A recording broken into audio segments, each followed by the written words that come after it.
Not sure if this is breaking news, but I certainly called it.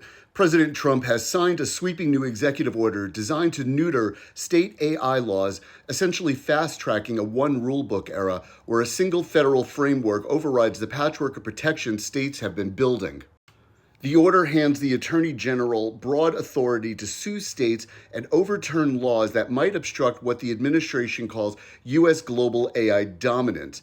Any state that refuses to roll back its regulations also risks losing federal broadband and infrastructure dollars. This move mirrors the dynamic of the one rule book I explored earlier, one national standard imposed from the top down, heavily shaped by the tech sector and positioned as an economic necessity. But critics warn without real protections in place first, a unified system becomes a carve-out for big tech, not a safeguard for the public, artists, or consumers. The order lands in a moment already defined by battles over intellectual property in the age of AI, including a story I posted not more than a half an hour ago, Disney's cease and desist against Google for allegedly using Disney's copyrighted material to train its AI models. That clash reveals the creative ecosystem's larger fear. Big tech is racing ahead under weak or non-existent guardrails, and artists, whether it's independent illustrators or billion-dollar studios, are stuck fighting from the outside.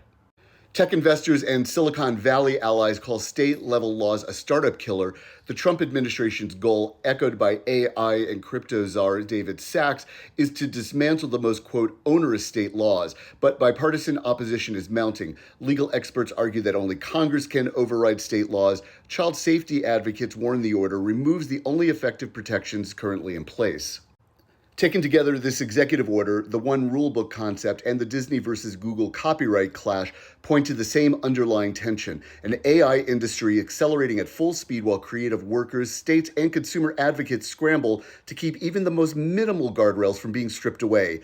The question now is whether a centralized federal framework will protect the public or simply smooth the road for companies developing the tools that shape our culture, our media, and our political reality.